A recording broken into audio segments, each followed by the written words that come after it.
Bueno, un poquito de retraso, pero bueno, estamos dentro de lo aceptable.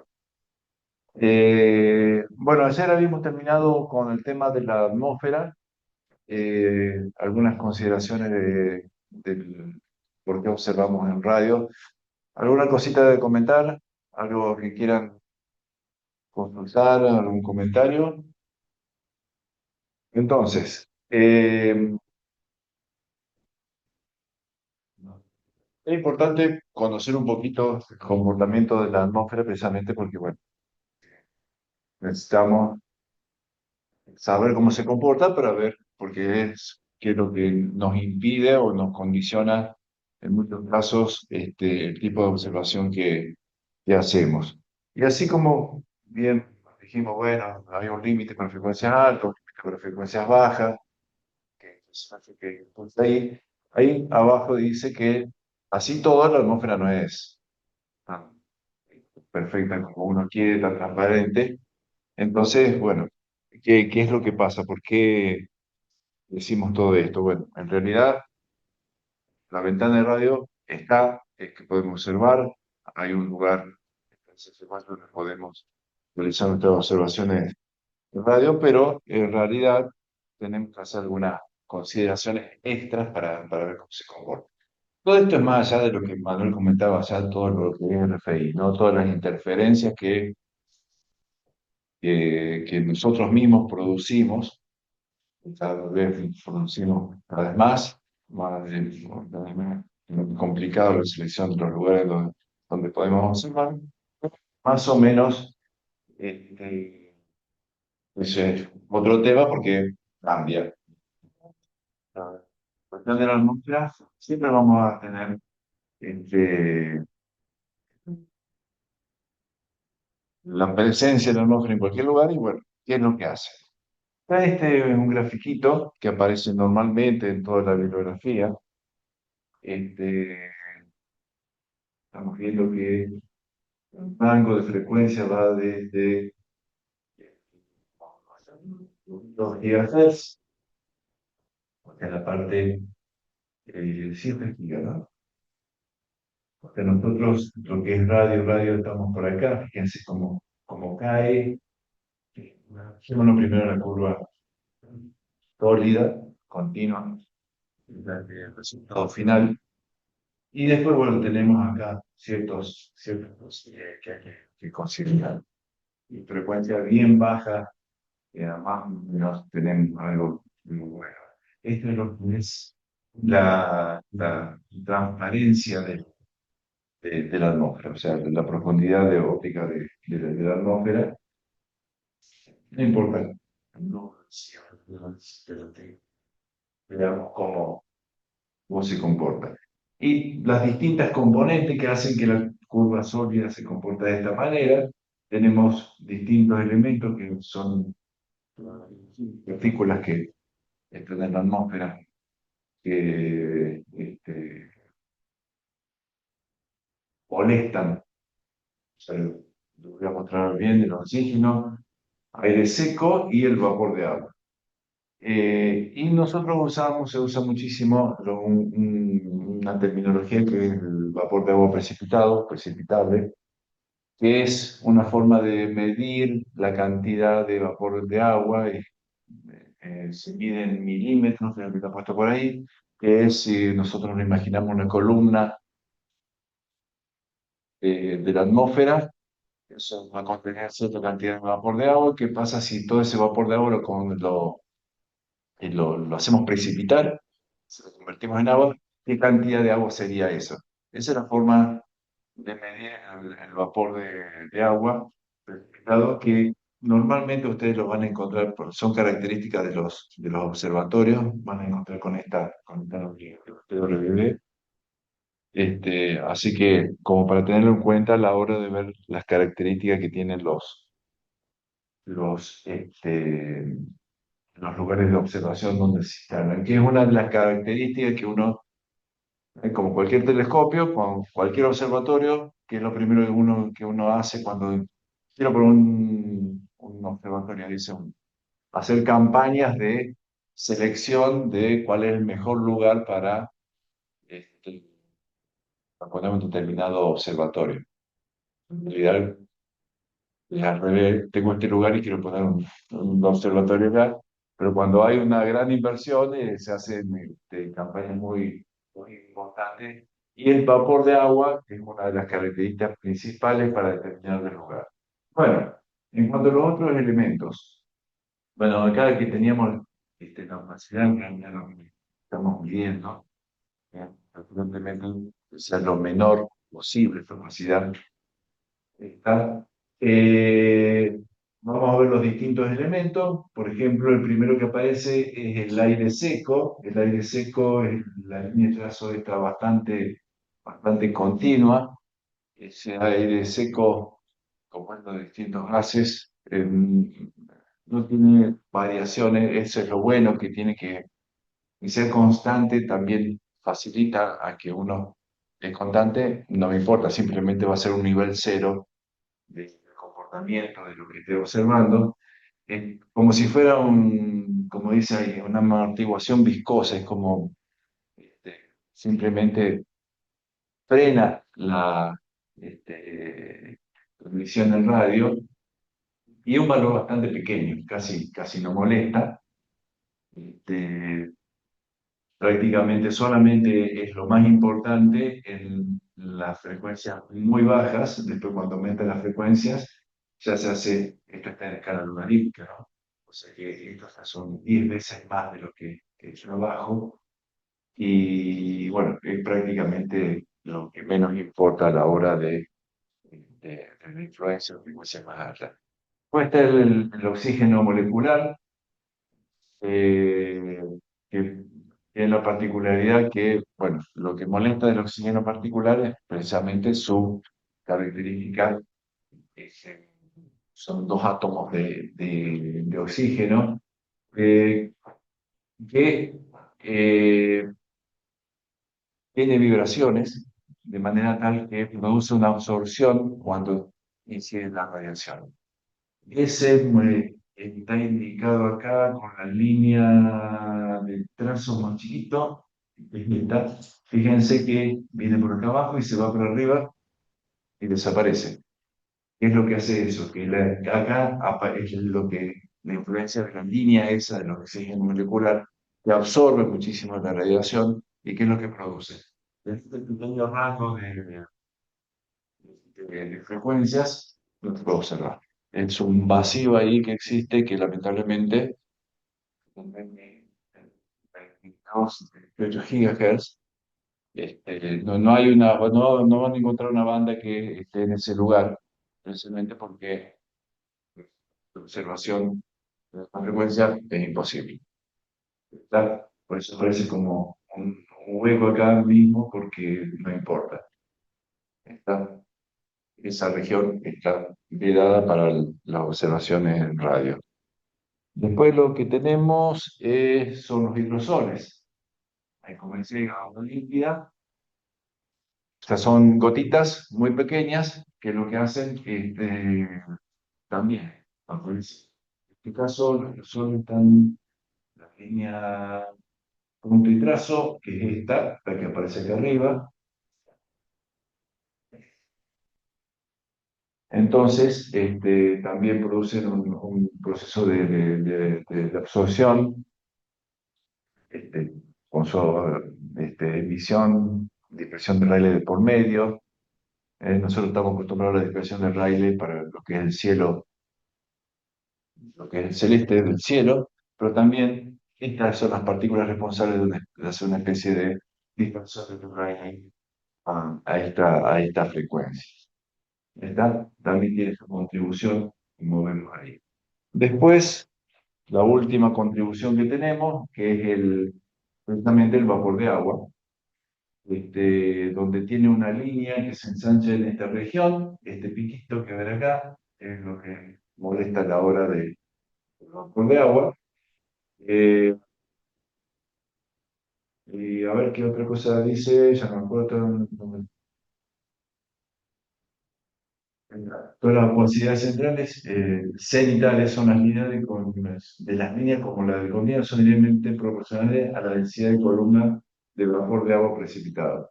Es decir que, bueno, tenemos que tener ese valor para darnos cuenta cuál es la influencia, cómo influye el vapor de agua a nuestras observaciones. La atmósfera no se va a tener radiación, bueno, lo que acabamos de decir. O también el ruido radioeléctrico producido por nosotros mismos. Bien, entonces nosotros tenemos que tener en cuenta esto. Si queremos, estamos interesados justo en observar una frecuencia que acá tenemos un gap, bueno, no podemos estar con ese tipo de cosas. Y bueno, y después está qué condiciones atmosféricas influyen acá como para que atenuar lo más posible estas consideraciones. Eh, entonces, bueno, más allá de lo que voy a mostrar después, tener presente estas características. Después, obviamente, fíjense, perdón que vaya igual, pero por ahí. Tengan en mente esta frecuencia que acá llegaba hasta 120 GHz. En el caso, si quisiera hacer la opacidad cenital, no lo había dicho, pero estas cosas siempre se miden en la serie, ¿no? Eh, Esto es algo parecido, pero para ALMA, creo que en algún lado decía, perdón que no lo mencioné al principio, lo primero que tendría que haber dicho. Este es un gráfico hecho para una antena del Green Bank Telescope que está en Estados Unidos, en una zona, lo tenía en una foto de las primeras que mostré. Si ustedes veían esa foto, hay el verde, colores, la campiña del este de Estados Unidos, todo muy bonito, hay unos graneros, o sea, todo un ambiente muy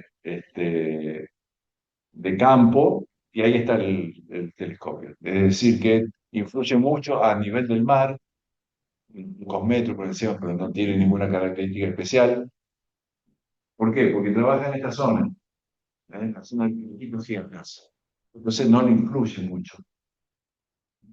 Y tiene, fíjense, lo que quería resaltar, tiene 1 centímetro de agua, es agua precipitada, mide, la medición corresponde a 1 centímetro de agua.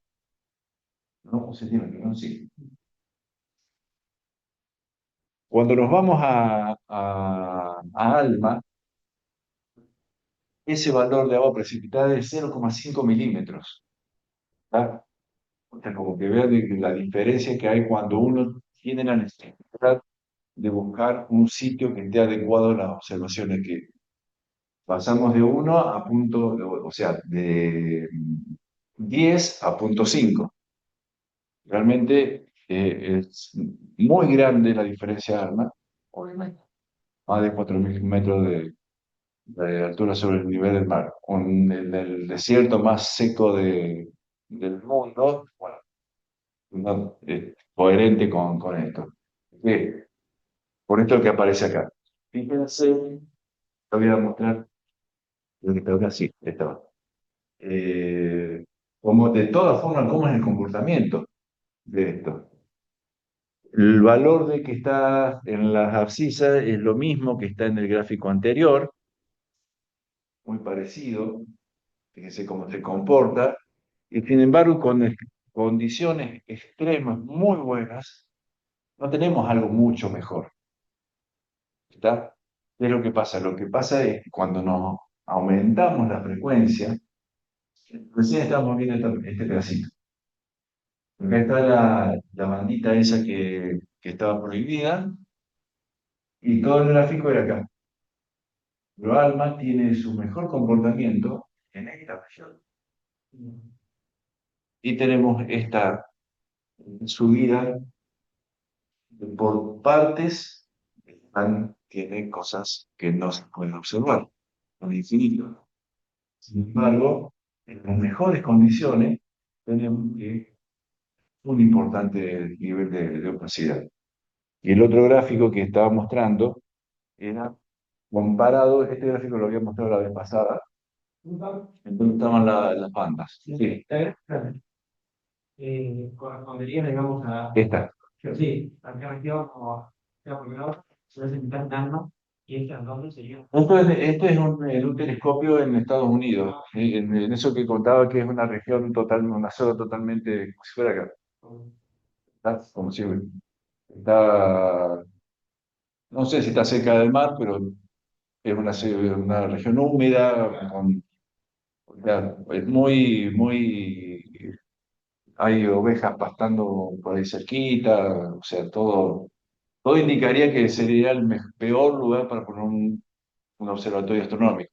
El tema es que, con- como decimos, ese telescopio es de unos 10 gigas y andan en la primera, dentro de la primera cita de Pero ondas milimétricas, ¿hay alguna relación más o menos sencilla entre la atenuación y el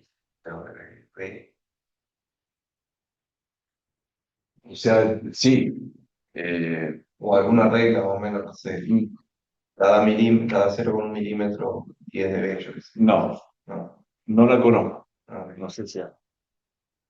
Porque, o sea, lo que uno tiene son gráficos de este tipo. Mm. Está, la verdad que está buena. Algo que tengo 1 centímetro de vapor de agua, ¿cuánto corresponde? Es bueno saberlo, o sea, porque esto generalmente se mide, o sea, son mediciones esto del vapor de agua.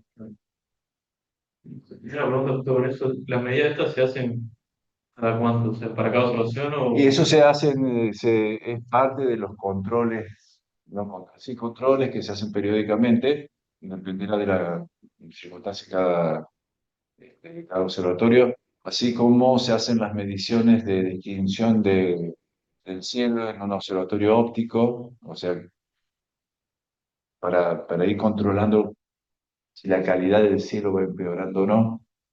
El tema es que esto cambia todos los días, o sea, es muy variable día a día.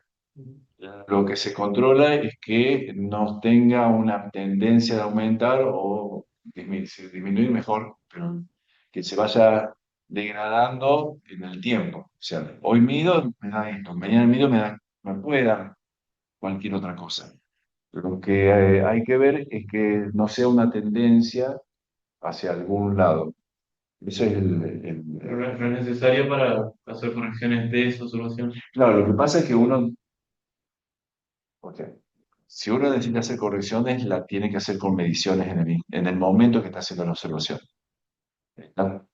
O sea, lo que se hace es, como acostumbra la astronomía, hacer observaciones y algo de control.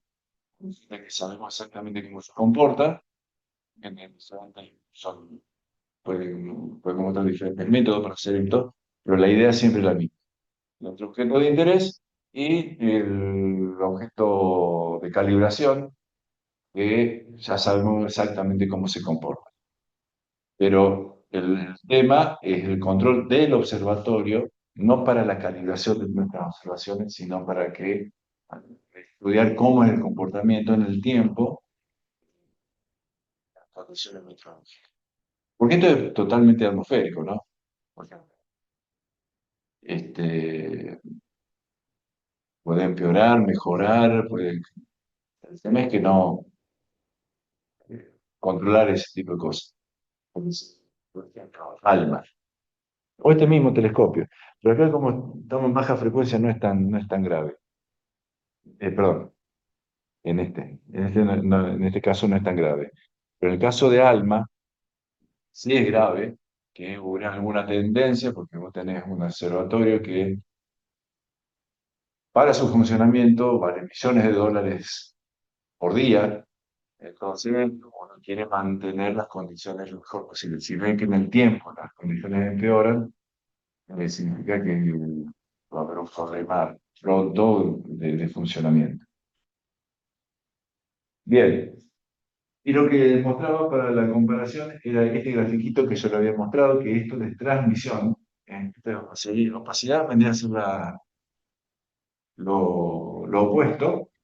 Van a ver que coincide bastante en los lugares, obviamente que deben coincidir, nada más que lo pongo acá como referencia porque están puestas las anotas que corresponden a cada uno de los lugares donde se observan el espectro de algo. Y que bueno, precisamente es esto, ¿no? Si uno definió las bandas de observación de esta manera, uno tiene que ir controlando cómo se comporta esto para ver que estas dinámicas corresponden. Y bueno, y vemos que acá la opacidad corresponde a esta región, donde tenemos, bueno, los valores de opacidad altos que ya están, ya visualizamos que es inconveniente que tienen ahí. Y ahora me estoy dando cuenta que tenía otro grafiquito y no sé por qué no lo puse, que era algo parecido a esto, pero con distintos niveles de vapor de agua para el mismo lugar, medidos en distinto tiempo. Tenía otro con otro PWP y que, ¿por qué no lo puse? Que lo que veíamos ahí en ese gráfico, prácticamente esta región se comportaba más o menos igual. Y esta región, para frecuencia más alta, se veía mucha la frecuencia. Prácticamente en frecuencias bajas de alma, digamos, de 300 gigas para abajo, no había, aumentando el vapor de agua, no había mucha disminución de la transmisión, pero sí había mucha disminución en la parte de las frecuencias altas. Y era algo lo que le hace, creo que le comentaba, que en este rango de frecuencias son muy pocos los días al año en que está disponible la observación. Por eso, es muy variable del vapor de agua que está presente. Entonces, hoy tenemos condiciones, se mide, si hay condiciones, se observan en ese rango, si no, no se observan.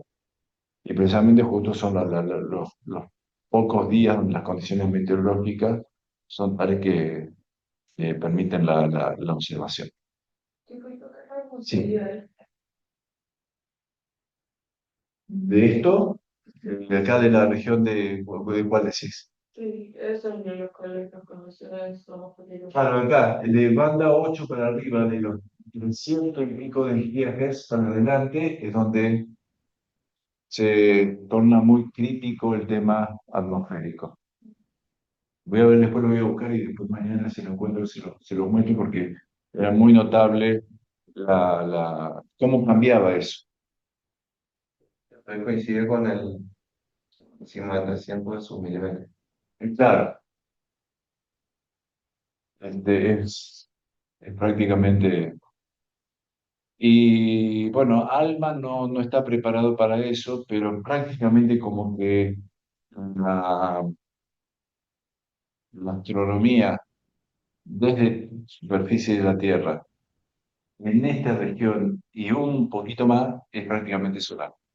O sea, solo los que hacen observaciones solares son los que tienen algún chance de ser observación y precisamente por eso, por la gran la poca transmisión que tiene la atmósfera en esa región. Bueno, cambio de lo que me había quedado pendiente. ¿Cómo era para la pantalla completa? Ah, control F, cierto. Bueno, cosas elementales. Capaz que todas estas cosas que vamos a comentar ahora ya las tengan, ya las sepan. Vamos a hacer un repasito nomás, voy a hacer hincapié en lo que sí tenemos que tener en mente, las definiciones que vamos a usar o cómo vamos a usar esas definiciones de lo que es la radiación que nosotros vamos recibiendo para que después sea interpretada por nuestros instrumentos. Bueno, algo, algo elemental, digamos, o sea, de cómo, qué es lo que definimos como un continuo, qué es lo que definimos como una línea de emisión, qué es lo que definimos como una línea de absorción. Simplemente eso. Recordando un poquito de dónde vienen esas cosas. Está, si nosotros tenemos un objeto caliente, la misma característica de esa región va a hacer que nosotros vamos a observar en general, ¿no? Algo muy general. Vamos a observar un continuo. Si tenemos una nube de gas que está bajo ciertas condiciones, lo que vamos a tener que sea, pueda tener acá la posibilidad de ionizarse y vamos a ver líneas espectrales. Si la radiación de este continuo atraviesa una nube más fría, lo que vamos a estar viendo va a ser un continuo con línea de absorción, ¿no? Esas que eran cosas que sabemos de lo que hemos estudiado, eso lo tenemos en la cabeza. Entonces, en esas condiciones, ya sabemos qué es lo que puede pasar con la radiación recibida. Ahora vamos a hacer varias definiciones como para trabajar sobre eso. Bueno, nosotros vamos a hacer hincapié en lo que es la intensidad, recordando lo que habíamos visto ayer de que si tenemos una onda electromagnética, podemos calcular el vector de Poynting. Si hacemos esa promedio temporal promedio temporal del vector de Poynting, podemos obtener lo que llamamos la irradiancia. En términos nuestros acá, esa intensidad va a ser esa irradiancia, ¿sí? Es una potencia por unidad de, de ancho de banda, en realidad, entonces lo más preciso, eh, está como indicado por frecuencia, pero en realidad nunca vamos a tener intensidad en una frecuencia específica, sino que lo vamos a tener en un ancho de banda y siempre nos vamos a referir a eso. Y bueno, y eso es lo que va a caracterizar la fuente, esa irradiancia, esa intensidad específica, todavía no lo denominé como específica, pero no importa, esa intensidad que es algo propio de la fuente emisora, además de otras características, que, bueno, acá en alfa delta está puesto porque, bueno, va a depender de su distribución en el cielo, pero también tenemos otras cosas como que pueden variar en el tiempo, cuál es la polarización, este, en fin. Y bueno, esa intensidad que nosotros vamos a estar recibiendo va a tener, vamos a intentar conocer su característica, esa absorción, tracción, emisión. Entonces nosotros lo que vamos a ver cómo definimos estas cosas. Listo, ustedes ya lo saben, ya lo sé. Pero vamos a repasar todo eso en un ratito. Eh, Perfecto. Bueno, acá esto me quedó, eh, pero es un poquito como hablar. Está bien, nosotros tenemos intensidad. Dijimos que la intensidad es algo característico propio del objeto que nosotros estamos mirando, una característica intrínseca. Pero después nosotros vamos a tener cómo recibimos esa radiación. Y básicamente es lo que nosotros vamos a llamar brillo o densidad de flujo. Ya vamos a ver cómo lo definimos, pero en general, el brillo, más allá de todo lo que está todo escrito ahí, que este, es para relatar un poquito de lo que estamos hablando, el brillo va a ser algo que sea característica, va a tener que ver o sea, es la potencia que vamos a estar recibiendo, pero por unidad del ángulo sólido que está emitiendo ese objeto. La densidad del flujo va a ser lo mismo, pero cuando nosotros estamos recibiendo toda la radiación que viene de ese objeto. Es decir, que el brillo va a estar dependiendo, va a ser cómo lo recibimos nosotros, pero vinculado con de qué manera está emitiendo ese objeto. Por ejemplo, en este caso que estamos hablando ahí, el sol. El brillo del sol, que nosotros lo vemos, imaginémonos que tiene cierta característica de cuando nosotros lo observamos. Supongamos que nos acercamos un poquito más al sol. El sol va a ser más grande, va a tener un tamaño angular mayor, pero el brillo va a ser el mismo. ¿Por qué? Estamos mirando por la unidad de ángulo sólido el cual está emitiendo.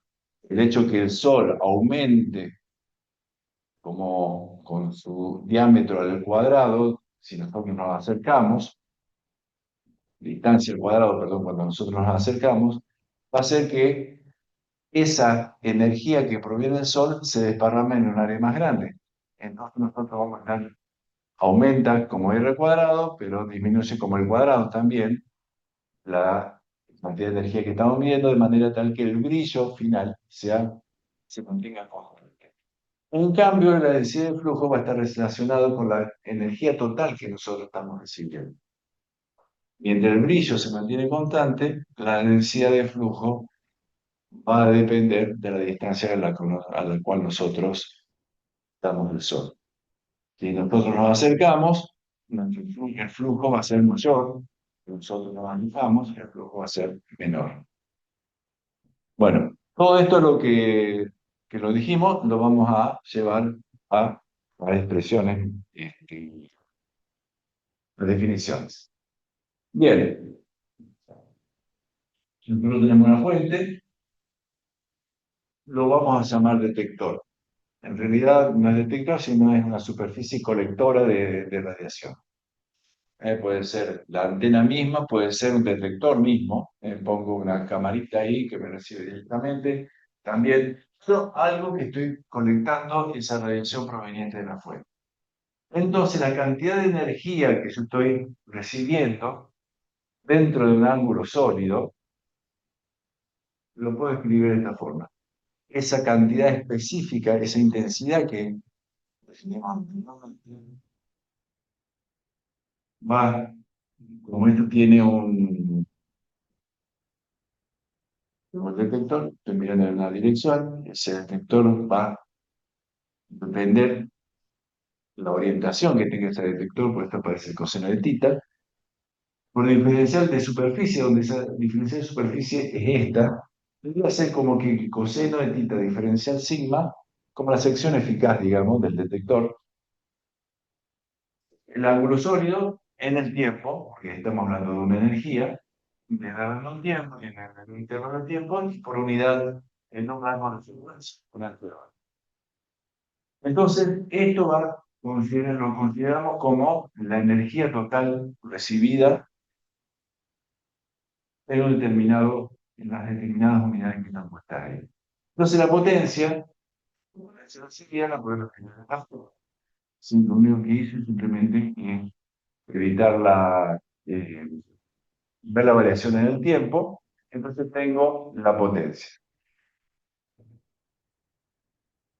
De acuerdo a esta forma, nosotros tenemos entonces condiciones geométricas, más allá de la frecuencia, condiciones geométricas por una constante. Y eso es lo que nosotros ahora vamos a definir como intensidad específica. Insisto, intensidad específica, algo propio de la fuente. Ahora, la definimos de esta forma, me olvidé de esta parte, va a tener estas unidades. Podemos escribirlo en términos de frecuencia o podemos escribirlo en términos de longitud de onda, simplemente recordando cuál es la relación entre estas dos cosas, de manera tal que podemos vincular cómo mido la intensidad en longitud de onda, cómo mido la intensidad en frecuencia. Esto es importante porque fíjense que si yo me fijo bien acá, voy a ver que no son iguales estas medidas de intensidades. ¿Por qué? Porque yo estoy midiendo la intensidad en un ancho de, en un caso un ancho de longitud de onda, en otro caso un ancho de frecuencia. Entonces voy a tener que tener en cuenta en qué estoy midiendo, cuál es mi variable de frecuencia o longitud de onda en la cual estoy haciendo estas mediciones.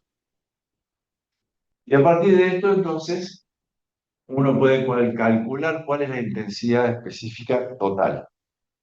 ¿A qué me refiero eso? A algo volumétrico, algo que me incluya todas las frecuencias que emita el objeto que estoy observando. Y obviamente, como estoy hablando de energía, la energía total tiene que ser la misma, no importa si la mido en longitud de onda o frecuencia, integrando tiene que dar exactamente. Entonces, ya vamos llegando a lo que nos interesa. Entonces, a partir de la intensidad específica, eh, claro, esa intensidad específica varía en la dirección en la cual estoy viendo en el cielo. Ahora, ¿qué pasa si yo integro toda la radiación que me viene? Tengo un objeto extenso e integro en esa región del cielo toda la radiación que me llega. Y ahí es luego donde aparece la densidad de flujo. La densidad de flujo definida de esta manera, donde aparece la variación de la intensidad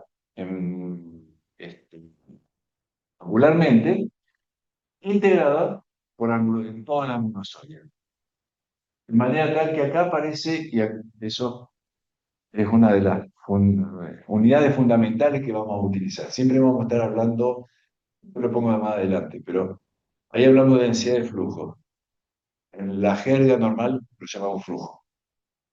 Si bien es una densidad, está en su definición, vamos a estar hablando, porque estamos hablando por unidad de área que aparece por ahí, pero vamos a estar hablando eh,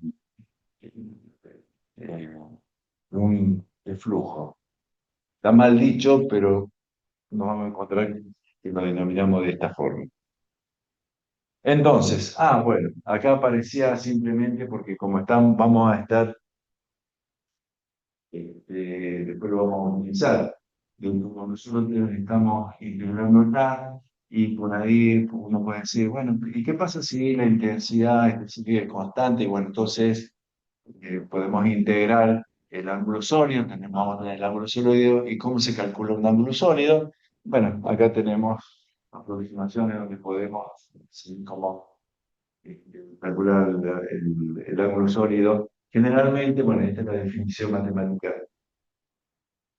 por definición, de cómo se define un ángulo sólido. Y después, si tenemos, ¿qué es lo que tenemos como para poder calcularlo? ¿Qué cosa observacional podemos disponer? Por ejemplo, si tenemos el diámetro angular de algún objeto en el cielo, podemos calcular directamente cuál sería el ángulo sólido, siempre y cuando ese ruido sea pequeño, que es lo que normalmente nos pasa a nosotros, tenemos cosas muy chiquitas angularmente en el cielo, o si no, si conocemos el R es el tamaño real, digamos,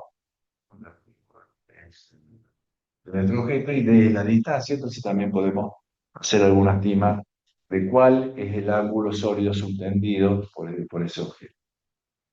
También podemos, no lo hice tanto en este orden, obviamente, también lo podemos llevar unidades de grados cuadrados, la combinación que existe del radiano y radio cuadrado. Bien, entonces, volvemos a nuestra densidad de flujo. Nuestra densidad de flujo, que tenemos acá arriba, realmente de vuelta, como tenemos cosas que son chiquititas o lo suficientemente chicas que están en el cielo, y nuestro detector, colector nuestro instrumento que está observando siempre lo observa en forma plana, en dirección normal, digamos, a ese objeto. O sea, no es que ponemos nuestro detector acá, lo observamos para acá, sino que siempre tratamos de que orientar lo que es nuestro conector a la dirección del objeto que estamos observando. Entonces nos olvidamos de ese coseno de tita, ¿está? Y siendo el objeto muy chiquitito, entonces buscamos esta aproximación y que es la definición que vamos a usar para flujo. ¿Por qué es importante? Porque ese flujo o densidad de flujo, así nos vamos acostumbrando a cómo llamarlo, es lo que nosotros vamos a medir cuando observamos un objeto en el cielo. Y ese flujo en radio tiene estas unidades. No, en radio no, en general tiene estas unidades. En radio se define esta unidad, esta nueva unidad, es lo mismo, o sea, son la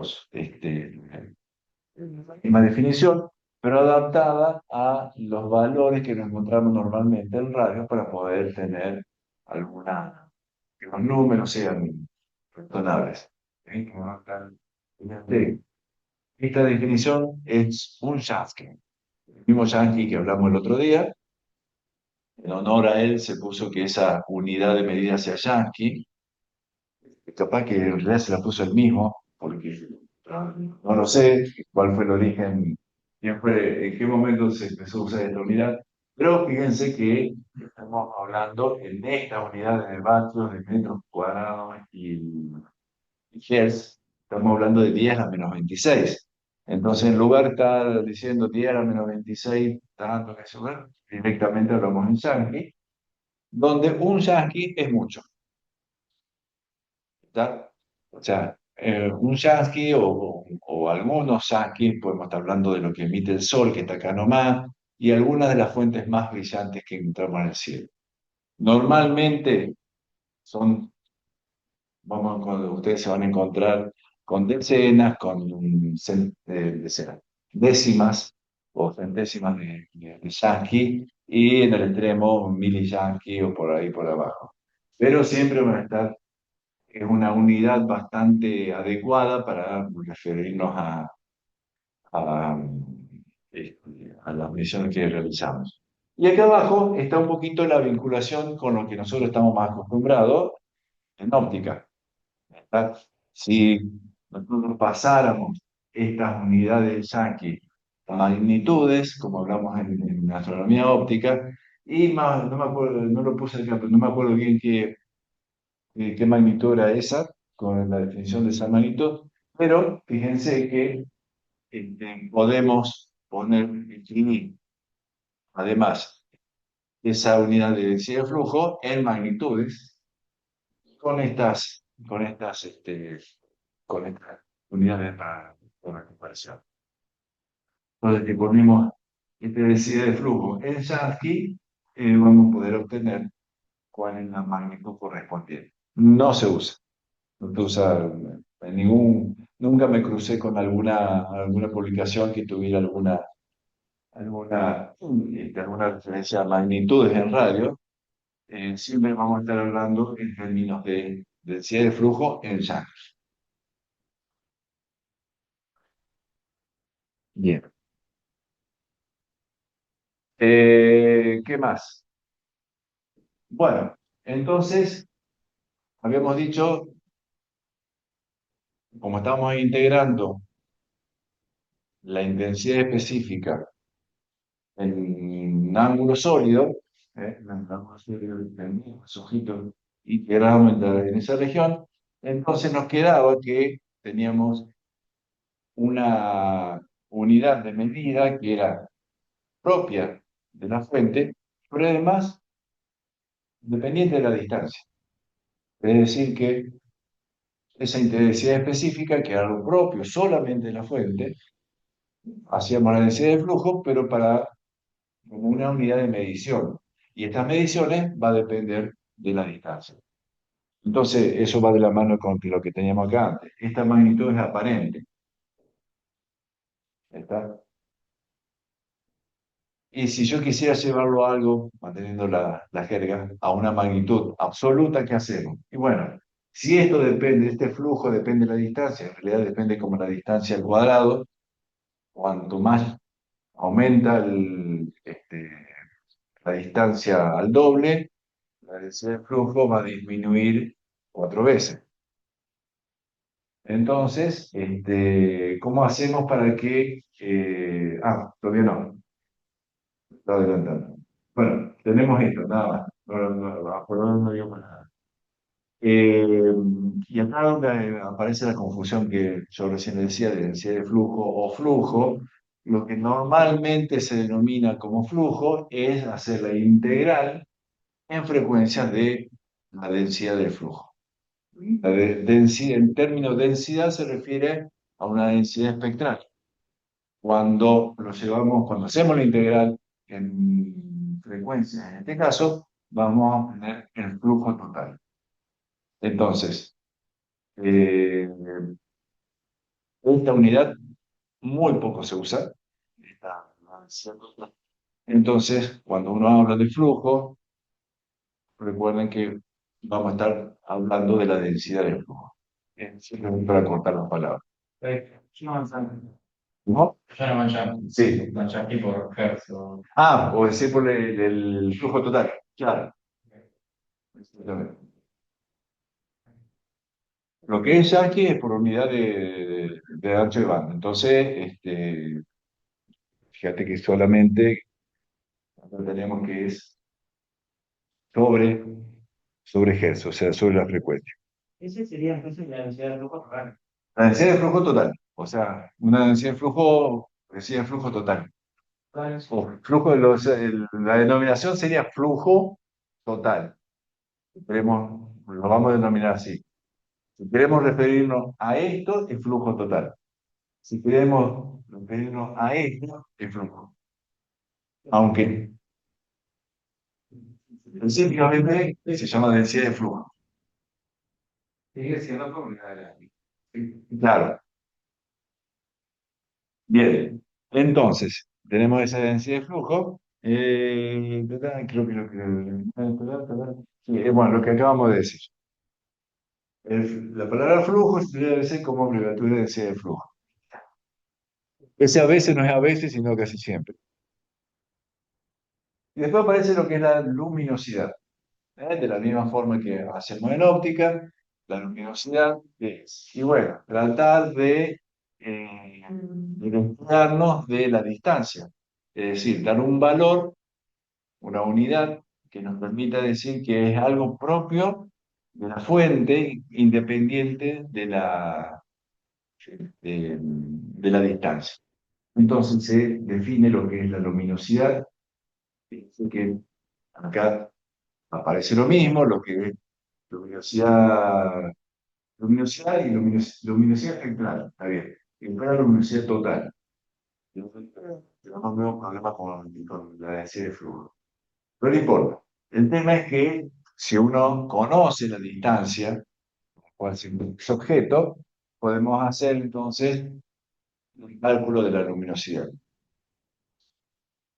El tema es que esto es un valor ficticio, esta luminosidad, porque al hacer esta cuenta estamos suponiendo que nuestra fuente tiene una densidad de flujo y esa densidad de flujo es isotrópica, porque ¿qué es lo que estamos diciendo nosotros?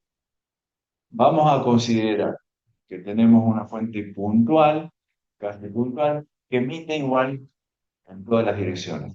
Entonces, si hacemos esta cuenta, significa que estamos integrando en toda una esfera alrededor de esa fuente y estamos contando toda la potencia emitida por esa fuente,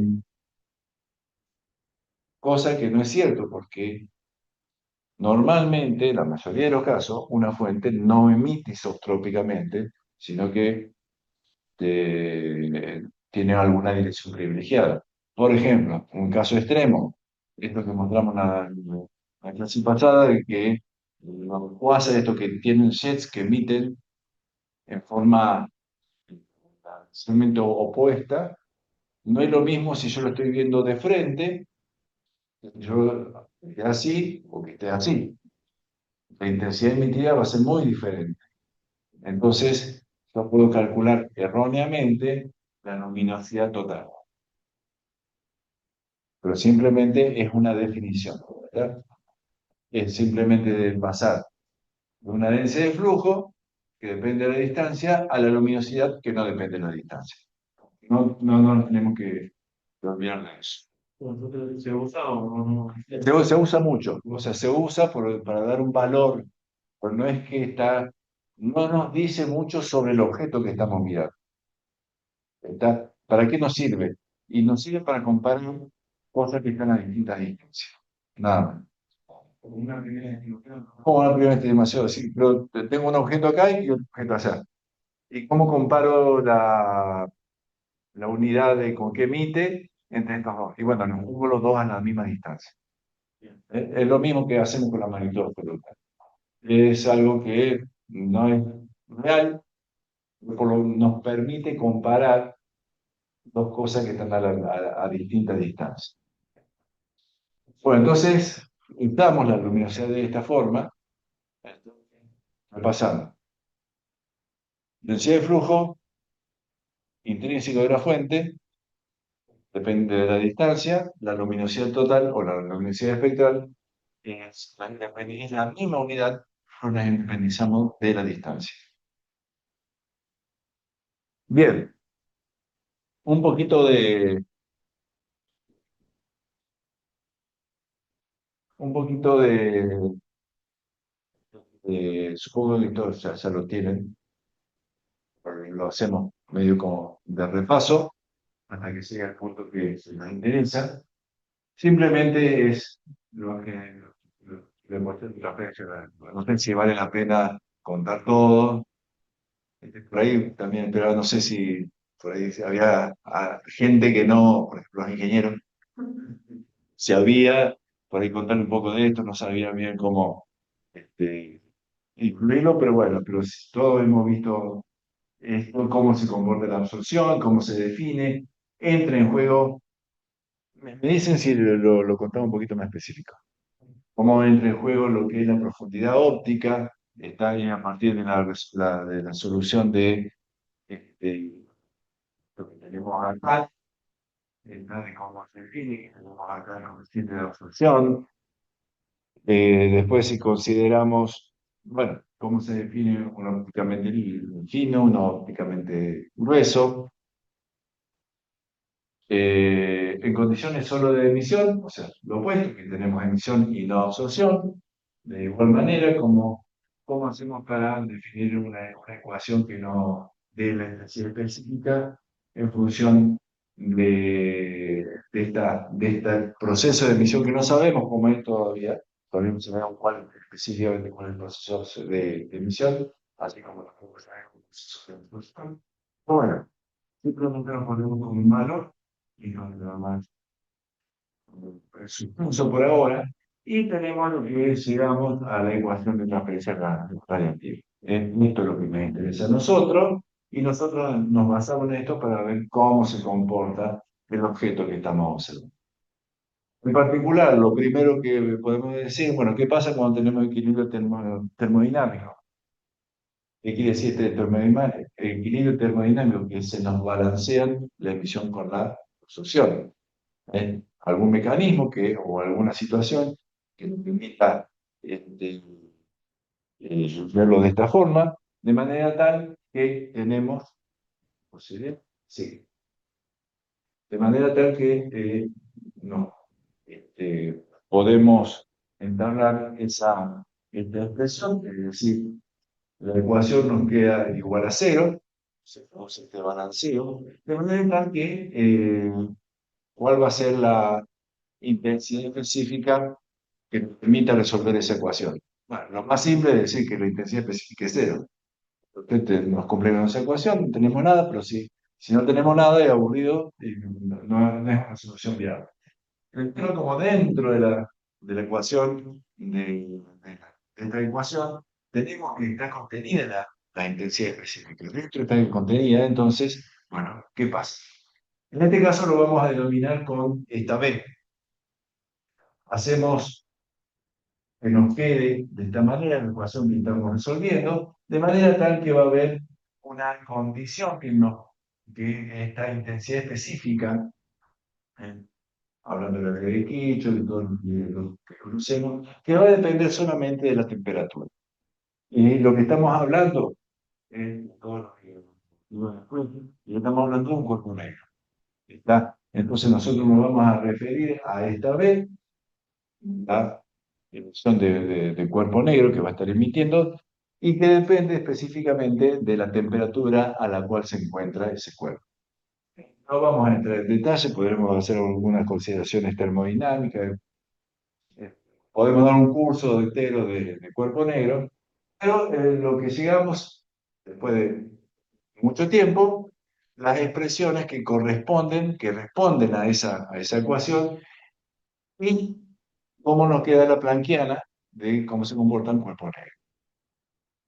Lo tenemos en función de la frecuencia o en función de la temperatura, de manera tal que, bueno, a partir de estas ecuaciones tenemos distintas, se desprende de distintos comportamientos que sirven para nosotros para caracterizar ese cuerpo negro, como por ejemplo la forma, esto que vendría a ser la intensidad total integrada en frecuencia, nos da algo que va a depender solamente de la temperatura. La temperatura cuarta es que tenemos esa planquiana, después lo muestro, esa planquiana en área por debajo, planquiana en función de la frecuencia, el área por debajo de esa curva va como la temperatura, solamente va como la temperatura de la cuarta.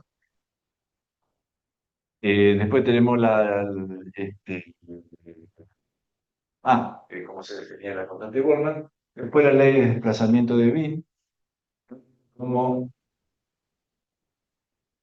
venía acá. Tenemos el máximo de las distintas Planckianas para cada temperatura. Y a veces cómo se va desplazando el máximo en función de la temperatura, que es lo que tenemos acá.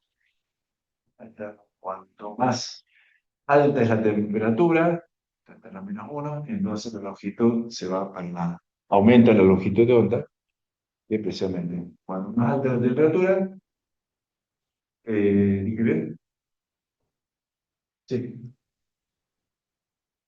Entonces, bueno, esta es frecuencia, a ver, vamos a estar, longitud de onda, cuanto más alta la temperatura, más chiquita es la longitud de onda.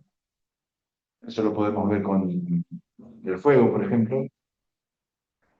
El rojo es más frío que el azul. ¿Qué más tenía por acá? Y bueno, y acá todo esto era para llegar a esto. Esto es lo importante, que es lo novedoso que podríamos aplicar ahora, que es la aproximación del Renaissance. Nosotros tenemos las distintas planqueadas, ¿no? O sea, va esto de la frecuencia, entonces las frecuencias chicas y el comportamiento para frecuencias grandes. Vemos que, si bien esto está en logaritmo, pero más o menos como que de este lado, todo- todas las curvas son rectas, ¿no? Lo único que cambia es la pendiente. Perdón, al contrario. La pendiente se mantiene fija, lo único que cambia es la altura. Y eso dio lugar a lo que se llama la aproximación del RLC. Si nos vamos a esta condición, que básicamente nos vamos a frecuencias más bajas, y aplicamos esa aproximación a la expresión que tenemos acá arriba, podemos escribir eh, esa intensidad de la manera como una función que depende solamente de la temperatura, que me está dando la temperatura. La temperatura me está dando la altura esa, y la frecuencia al cuadrado me está dando la pendiente. Es decir, esta expresión llevada al logaritmo me va a dar una ley de potencia. Y la ley de potencia me va a dar una lineal, digo. ¿Está? Y esas son las distintas rectas que me va poniendo acá. ¿Está? Un cuentito, capaz que lo sepan, pero a mí siempre me resultó muy interesante. Primero se determina la ley, la relación de Rayleigh-Jeans. Es lo primero, o sea, y después ¿Eh? Conocen que la catástrofe ultravioleta y todo eso. Claro, o sea, primero a partir del electromagnetismo clásico se deduce a redes. Una vez que se aplica, pero che, ¿qué pasa en ultravioleta? Si es una ley de potencia, cuando aumento la frecuencia, me da energía infinita. Bueno, ahí está. Primero y también saben cómo lo resuelven. Claro.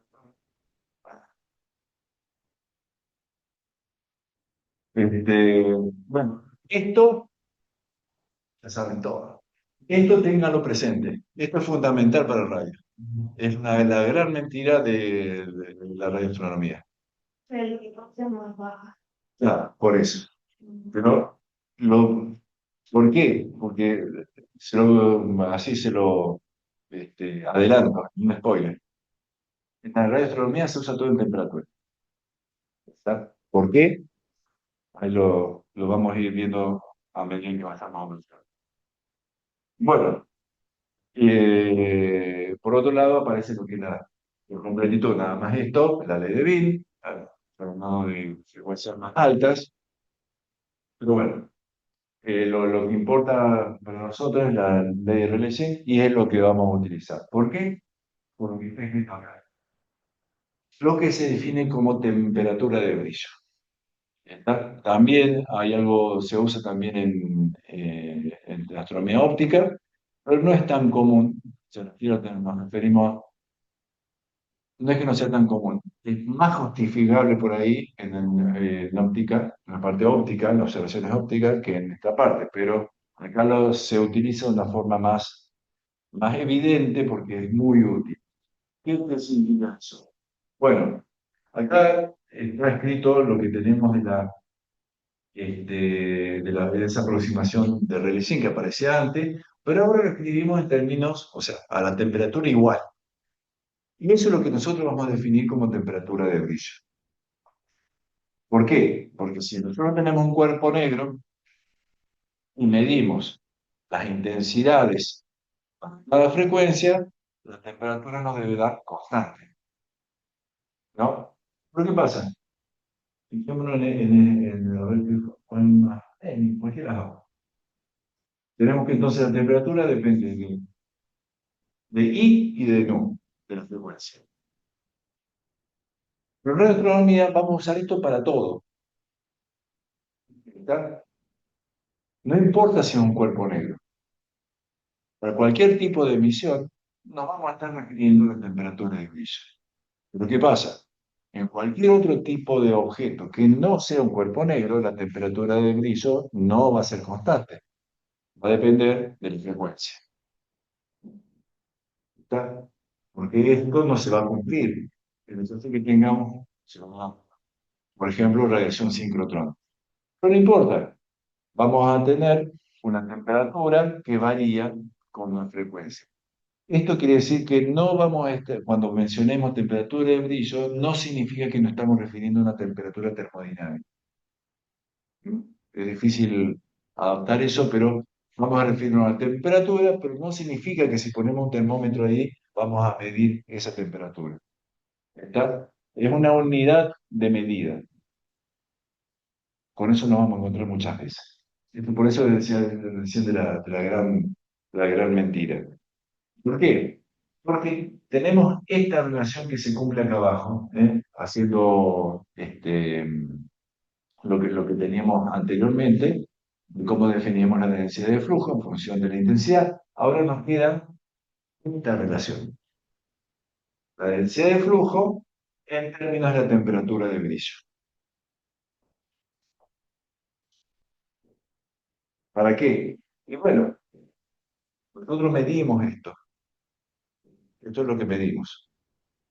Vamos con una antena, o sea, La temperatura de brillo, bueno, y un cuerpo negro que emite esa intensidad de frecuencia. claro, la temperatura de brillo es la intensidad que tendría ese emisor si fuera un cuerpo negro. Puede ser cualquier cosa, puede ser hasta una línea de emisión, o sea, puede ser cualquier tipo de emisión, de electrón, sincrotrón, eh, la emisión que se nos pueda ocurrir, y vamos a decir, bueno, si fuera un cuerpo negro, tendría esta temperatura. Como la margarita, ¿no? Tiene temperatura de 3000 Kelvin, entonces, que son de La gas. incandescente, No, la no. decente no, la que son de gas, bueno. Ah, de la incandescente. Pero una vez viste una incandescente, no. Ah, claro, exactamente. O sea, esa equivalencia vendría a ser algo de ese tipo. ¿Por qué? Porque está emitiendo como si fuera un incandescente con esa temperatura. Por eso está bueno el ejemplo ese. Eso que aparece, por ejemplo, los LED que dicen de 3000 Kelvin o no me acuerdo, o 6000 Kelvin, algo así. Sí, pues el frío, frío caliente. Sí. Claro, el frío caliente, exactamente. Entonces, frío son las de 3000 Kelvin corresponden a tu mes al revés, ¿no? Sí. Claro. Y lo otro. Después no, claro, sí, como empresas. ¿Por qué hacen esto? No sé. No soy ingeniero. Son los ingenieros los que meten acá los manos, ¿eh? Sí, acuérdense, más allá de que pueda ser una broma, ¿no? Pero todas estas cosas en realidad fueron diseñadas por los ingenieros, entonces eran una forma de medir. En realidad no sé por qué, pero en realidad sí, pero por una cuestión de que lo que vamos a ver más adelante, de cuando uno mide con una antena, eh, este, lo que mide es indistinguible de lo que emite una resistencia caliente. Una resistencia a una temperatura T va a emitir de una forma, una antena puede recibir eso y para la antena es totalmente, la respuesta de la antena es totalmente indistinguible de lo que emite esa resistencia, pero ya, eso en su momento. Pero no sé por qué se mantiene esa idea, o sea, nosotros en óptica, no, en ningún momento tenemos algo parecido. Bueno, un poquito de polarización, ya que lo vamos a eh, punto fundamental. O sea, todas estas cosas, en la forma en que están definidas, así como fue muy precisa la pregunta, ¿por qué usamos la temperatura? Precisamente por la forma de medición contiene una temperatura. No el objeto que estoy mirando, sino cómo lo mido. De la misma forma, ¿por qué vemos polarización? O sea, en la parte óptica no nos importa mucho la polarización, no, normalmente no nos importa la polarización. ¿Por qué? Por un lado, porque no hay muchos objetos que estén polarizados, la recepción, y por otro lado, que nuestros instrumentos de medición en óptica es muy difícil medir la polarización. Tiene que ser un instrumento, un polarizador, específicamente. Pero un espejo, un CCD, con ese tipo de instrumentos, no tiene la capacidad de medir polarización. En cambio, en radio sí. La forma en que nosotros medimos, la forma en que se diseñan las antenas, en particular los dipolos de por medio, hacen que la polarización sea importante. Entonces, y además que tenemos objetos que emiten emisión polarizada, hace que todo esto merezca una atención especial. Bueno, no sé, supongo que han visto también tema polarización, parámetros de Stokes. Bueno, vamos ahí. Bueno, en realidad lo que uno tiene, bueno, cómo funciona la polarización, eso sí lo estamos, ¿no? Es el campo eléctrico o magnético, no importa, se puede comportar de diferentes formas. En un caso general, podemos hablar de una polarización elíptica, podemos pasar de una polarización circular a una lineal, que está simplemente acomodando los parámetros de cómo aparece por esa electricidad en lo que describe el campo eléctrico. Hasta ahí estamos. Bueno, tema, más allá, esto es una descripción general. ¿Qué pasa si yo tengo justo definido un sistema de coordenadas, X, y mi polarización corresponde a una elipse que está torcida con respecto a ese sistema de referencia que tengo yo? Entonces parece otro sistema de referencia, esta tita. Bueno, hay que hacer una transformada de la rotación para poner los componentes de uno en el sistema. Pero lo importante es que, bueno, todas estas cuentas son para acomodar eso. Si quieren lo podemos ver en detalle. Lo que nos importa en realidad es esto que está acá. Acuérdense, pongamos, vamos a tener que ir para atrás, lo que son, con respecto a x, y, son e sub x, e sub y, y después puedo definir a partir de, ¿dónde los tengo eso?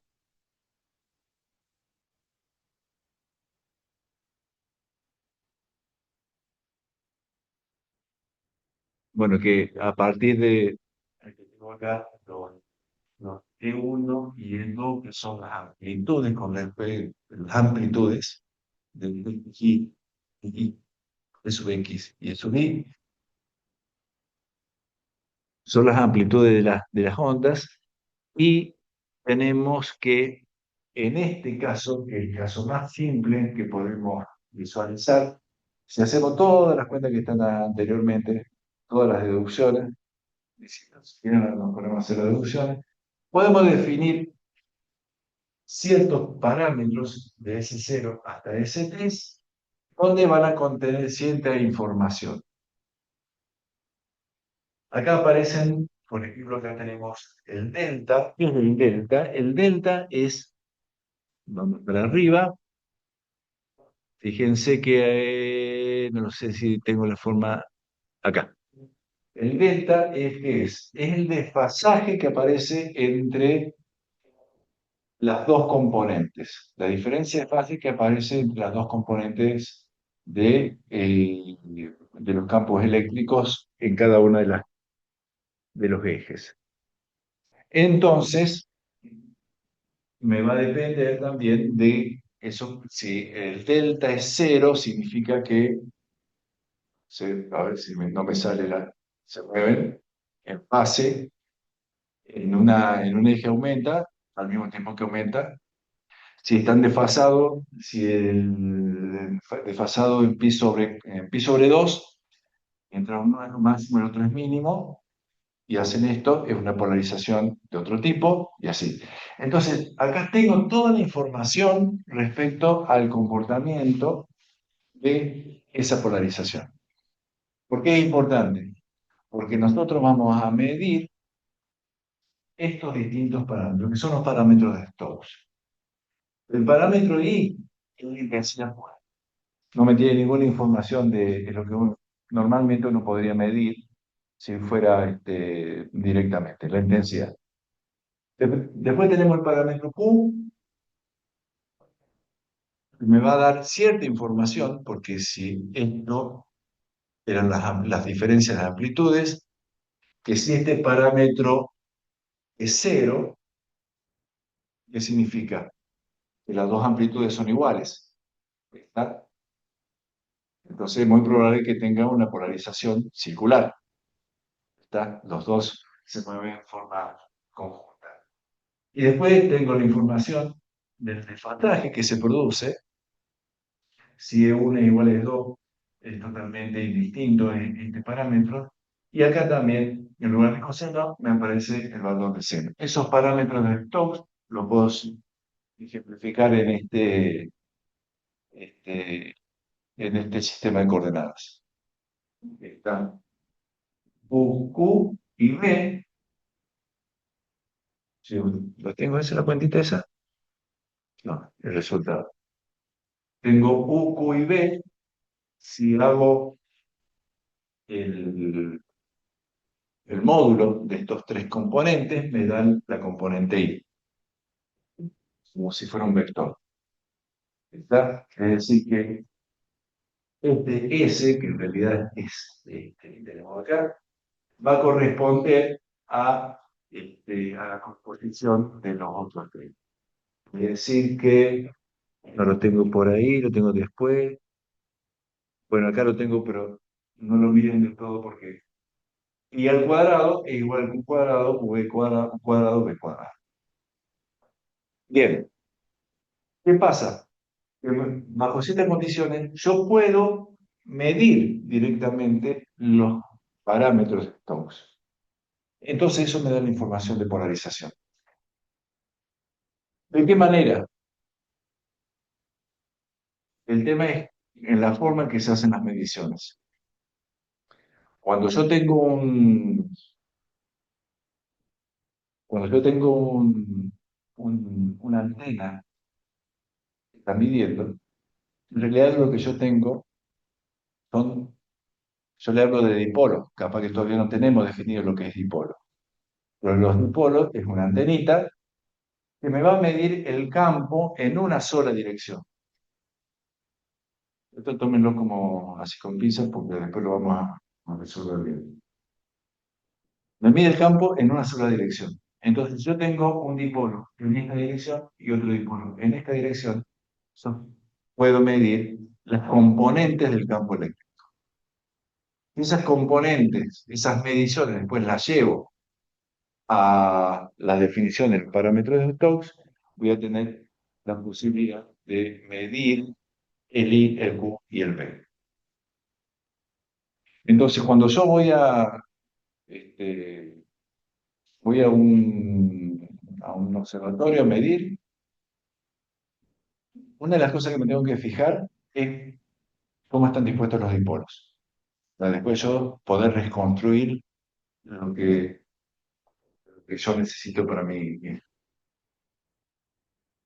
Muchas veces la información de los datos, de un resultado de una observación o un catálogo, viene con la información de un objeto, de una galaxia, una estrella, una nebulosa, lo que sea, la información de que es la intensidad total, pero también me viene de Q, U y B. Entonces yo puedo tener la información de cómo viene polarizada esa señal. ¿Está? Por ejemplo, si yo tengo el dato que el I es igual a S y B es igual a S, con Q y B igual a cero, significan que eh, los valores eh, de la amplitud son iguales y tengo un desfasaje igual a pi sobre 2. Es decir, nos fijamos en lo que debería ser cada uno de los parámetros de Stokes, me va a dar ese resultado. Claro. Eh, para tener información de las polarizaciones, vamos a tener que tener toda una cadena de recepción por polarización, ¿no? O sea, todo duplicado, ¿no? Tengo que tener un dipolo así y otro dipolo así. Está bien, pero después tenés que tener dos LNA, todo. Ah, cada uno. Sí, sí, sí, sí. Por cada polarización tengo otra. No, exactamente. Eh, Más allá de eso, en general la regla es que en cualquier relación yo tengo todo en dos polarizaciones. Sí, debería. O sea, eh, si uno dice, me estoy adelantando, pero si uno dice, no tengo un objeto polarizado, no importa. Yo puedo medir en una polarización y porque en la otra polarización va a dar exactamente lo mismo. Eso solamente si aseguro que la radiación viene no polarizada, por ejemplo, un cuerpo negro. Pero ¿qué pasa? ¿Por qué insisto tanto en esto? Porque la radiación síncrotrón, ya la vamos a definir, es una radiación polarizada y es uno de los caballitos de batalla de la... Y es muy importante. Entonces, ¿Cuál fue la entendí eso que dijiste, la diferencia? Que con dos no te da, o por qué? qué? Que necesitaba más de una cruz, digamos. No entendí eso. No, lo que pasa es que además de las cruz vienen, se va a ver. Claro, que cada dipolo va a tener todos sus modificadores, correlacionadores de geometría. Cada polarización tiene toda la electrónica que sigue hasta el registro de los datos, independiente de una polarización de la otra. No. El polio vendría a ser como meter en antena o algo así. Claro, ya lo vamos a definir. Me metí a definir, a hablar de dipolo sin haberlo definido todavía. ¿Por qué? Pero lo que pasa es que era como para justificar un poquito por qué le damos tanta bolilla a la polarización. O sea, sin saber qué es un dipolo, lo importante es que nosotros medimos, por eso está puesto en forma general esto. Imagínense que viene la polarización y existe algo que llamamos dipolo, ya lo vamos a poner, que está fijo. O sea, yo no lo puedo adaptar a cómo viene la polarización. Está fijo en mi instrumento. Y eso fijo es esto y esto. Y la polarización viene de cualquier forma. O sea una elipse, sea lineal, sea circular. Si es circular no importa, pero si es una elipse o lineal, va a venir como quiera el objeto que esté emitiendo. Entonces, esta elipse va a estar ubicada en cualquier forma. Entonces, en forma general, lo planteamos de esta forma. De manera que tal que con estos parámetros, entonces, lo pongo acá porque es la forma más fácil de visualizarlo. En el caso que yo decía recién, que era una polarización circular, o sea, viene de esta forma y no tiene una dirección preferencial, precisamente pasa eso, que como es circular, las amplitudes son iguales. Y el desfasaje es igual a pi sobre 2, hemos dicho. Entonces, en pi sobre 2, 0. Entonces, Q y U van a ser iguales a 0. En el caso que yo tenga una polarización circular a izquierda, bueno, sí, si me pongo a fijar de cómo va, siempre me olvido si la polarización lo mido de frente o lo mido, no, siempre me cuesta ver eso. Si viene así o para el otro lado. Pero no importa. Simplemente que uno es pi sobre 2, el otro es menos pi sobre 2, o sea, o va, el vector eléctrico va así, o va para el otro lado. Más allá de la convención que nunca me acuerdo. Y después tenemos una polarización lineal, ¿qué pasa con la polarización lineal? Lo- eh, a ver, en este caso, debería ser a cero. Bueno, en este caso debería ser que R y A, ¿qué pasa? Estoy acomodando mi sistema de coordenadas de manera tal que uno de los ejes coincida con, uno de los ejes de referencia coincida este, con el eje principal de la elipse, por eso esto queda igual a cero y el otro queda como un campo, una amplitud, perdón, de manera tal que en este caso aparece esta, no es la forma más de ponerlo, pero queda como, bueno, igual así, más o menos, era el cuadrado. Y esta letra, que no me acuerdo cómo se llama, ¿qué era esa letra? Era el angulito que hay entre el plano este y el plano de QU y el vector en centro, o sea, la componente I. ¿Y qué es lo que hace eso? ¿Por qué lo resalto? Más allá de este angulito que está acá, lo importante es que a partir de esta cuenta me da que el parámetro B es igual a 0. Entonces, si yo mido y veo que el parámetro B es igual a 0, yo tengo polarización lineal. ¿Por qué lo puse así como algo importante? Porque precisamente la relación sincrotrón está polarizada linealmente. Entonces, cuando yo mido y hago toda esta cuenta y puedo obtener los parámetros de los flows, solamente, si yo sé que ya es una polarización lineal, mido solamente el QI. y saco información de esa polarización, de la dirección de la polarización, que es lo que más o menos pongo acá. En realidad yo no estoy midiendo el campo de esta forma y voy calculando un momento a momento cómo son las polarizaciones. Yo mido promedios, ¿está? Y voy promediando los valores que están metidos aquí. ¿Está? Donde, como siempre, cuando yo calculo un promedio, yo el promedio lo tengo que hacer en un periodo lo suficientemente grande con respecto a la frecuencia de la onda. Y entonces, la importancia de los parámetros, no, lo que recién decía, bueno, la intensidad polarizada en función de los parámetros de Gauss. Es decir, que eh, yo podría medir, bueno, si mido Q y U, puedo calcular la intensidad polarizada. Y eso me tendría que dar igual a si yo mido la intensidad directamente. No. ¿Por qué? Porque no necesariamente toda la intensidad que yo recibo está polarizada. Entonces, por eso aparece lo que se llama el grado de polarización.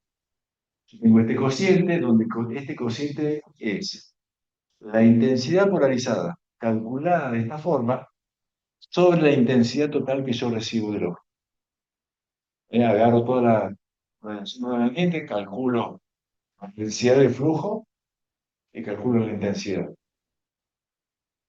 Ese cociente me da un grado de polarización, de manera tal que puedo saber cuánto de toda la radiación proveniente de ese objeto está realmente polarizada. ¿Por qué? Porque este objeto, ¿qué pasa?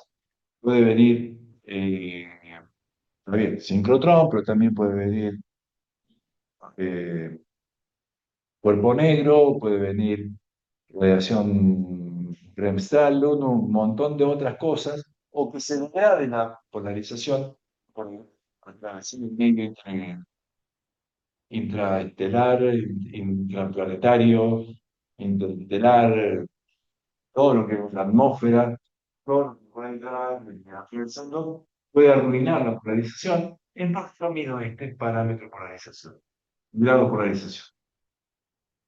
Bueno, ¿y qué más?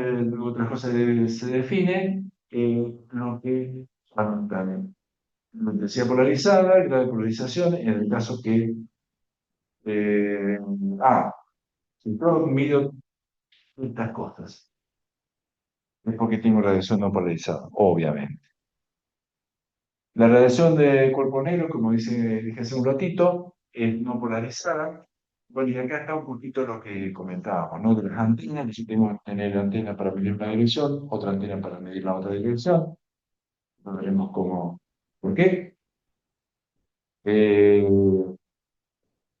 bueno, acá tengo que las fuentes astronómicas pueden tener un grado de polarización entre 0 y 1, o sea, 0, polarización no está polarizado, 1, totalmente polarizado.